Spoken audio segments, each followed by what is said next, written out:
Yes, good noon everyone. Welcome to Bayugan City. Ayan, entering the city of Bayugan, guys.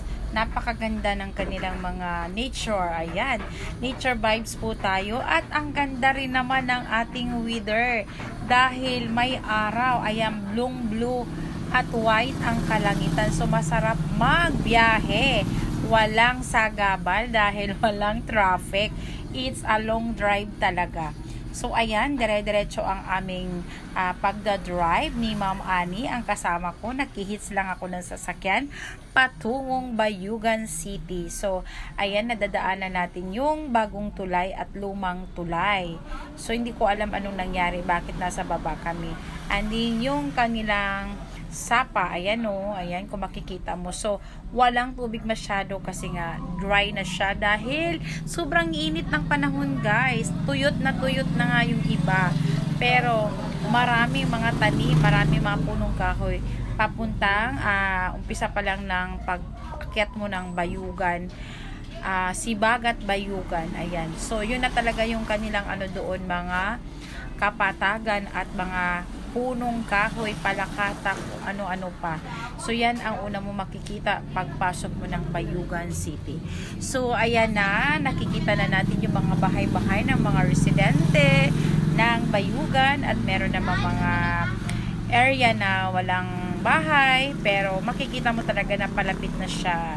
So it's a long drive. Ayan, nakihits ako kay Ma'am Annie, mama ng aking kasamahan ng aking anak sa larong badminton. So kami ang nag-badin yan. So ang problema lang kapag nag-drive ka dito dahil hindi mo papansin yung mga lubak-lubak or bako-bako na daanan. Bale, ako yung nagsilbing mata na ops, dahan-dahan, may lubak. Ayan, dahan-dahan, malakas yung drive. Ayan. At syempre si ma'am hindi sanay ng malayong pagdadrive dahil city ano lang yung kanyang sasakyan. Pero yun nga, pag para sa anak gagawin mo talaga, di ba? So kinaya namin, chika-chika galore lang naman kami, guys. Yung ginawa namin, chikahan lang talaga para hindi kami mabagot, makapoy or nakakapagod na drive. Kaya chika lang yung ating ginawa para hindi mapansin ang oras na nakaabot kami ng 4 hours na drive. So ito na yung kanilang Gaisano Mall. Ito na talaga yung city. Malapit na talaga kami, guys. At ayun nga yung nangyari.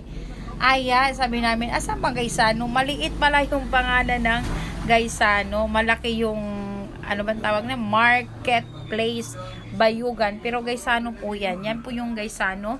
In fact, nakapasok kami yan after the games. Yan kami pagkahapon naggala.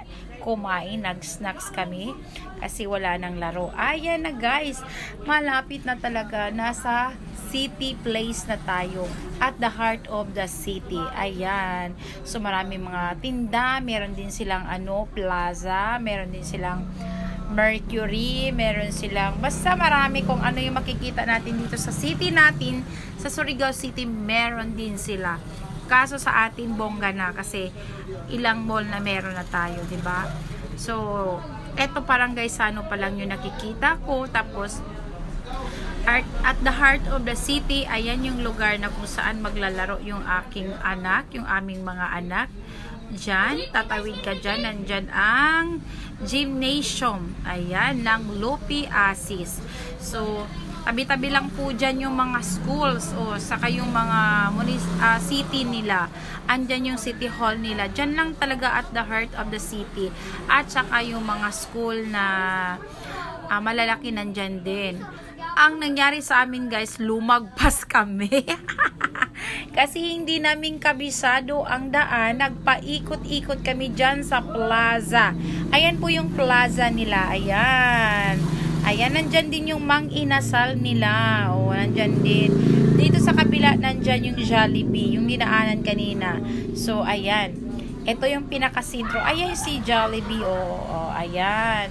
Ayan. Iikot kami kasi tinuro kami nandoon daw yung Bayugan Central Elementary School. At pagpunta namin, wala naman doon. So, ikot na naman kami uli. Ayan na yung bubuyog na daanan namin, guys. Ayan. May mercury din dyan.